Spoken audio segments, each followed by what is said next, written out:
د قرآن کریم د 10 سپارې 14 سورت سورة البلد سورت دی. دغه سورت مکی یعنی د هجرت څخه مخکې نازل شوی دی. دغه سورت 20 آیاتونه او یوه رکوع لري.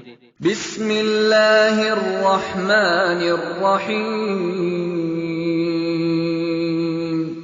شروع کوم په نامه د الله جل جلاله چې ډیر زیات مهربان او پورا رحم کوونکی دی. لا أقسم بهذا البلد وأنت حل بهذا البلد ووالد وما ولد لقد خلقنا الإنسان في كبد. زه قسم اخلم په دې ښار یعنی مکه باندې چې ته به داخل سې په دې ښار مکه کې، او قسم دی په پلار چې مراد ځنې آدم علیه السلام دی، او په هغه څه چې د زیږولي یعنی د اولاده ده. په تحقیق سره پیدا کړی دی موږ انسان په سختۍ کښې یعنی د اول سره څخه. أيحسب أن لن يقدر عليه أحد يقول أهلكت مالا لبدا أيحسب أن لم يره أحد. آیا ګمان کوي کافر چې هیڅ کله به قادر نسی پر ده باندې هیڅو، او دی په فخر وایي چې ما خرڅ کړی دی مال خورا ډیر د محمد صلی الله علیه وسلم په دشمنی سره. آیا ګمان کوي کافر چې دی هیچا نه دی لیدلی؟ ألم نجعل له عينين ولسانا وشفتين وهديناه النجدين.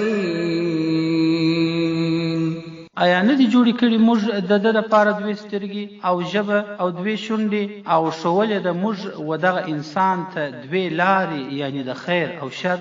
فلاقتحم العقبة وما أدراك ما العقبة فك رقبة أو إطعام في يوم ذي مسغبة يتيما ذا مقربة أو مسكينا ذا متربة.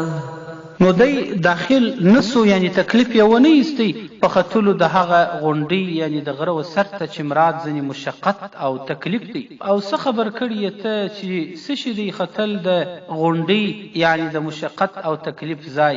هغه د غاړې خلاصول یعنی د مرۍ ازادول دی، یا ډوډۍ ورکول په هغه ورځ کې چې خاونده د لوږې وي یعنی د لوږې په ورځ ډوډۍ ورکول، او یتیمانو ته هغه چې د خپلوانو څخه وي، او غریب ته چې په خاورو ککړ وي یعنی په خاورو لړلي وي.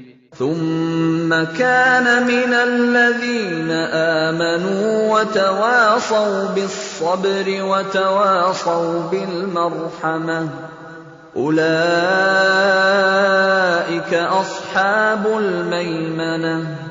بیا وی د هغو کسانو څخه چې ایمان یې راوړی وي او وصیت کوي یعنی نصیحت کوي یو د بل سره په صبر پر اطاعت د الله او پر مصیبتو باندې، او وصیت کوي یو د بل سره د رحم کولو یعنی په مهرباني او شفقت سره. دغه خلک خاوندان د رسته لاس یعنی عملنامې به په رسته لاس ورکول سي. والذين كفروا بآياتنا هم أصحاب المشأمة عليهم نار مؤصدة. او هغه کسان چې کافران سوي دي په آیاتو باندې زموږ، همدوی خاوندان د چپه لاس یعنی د دې عملنامې به په چپه لاس ورکول سي، او وی به پر دوی باندې اور بند کړل سوی.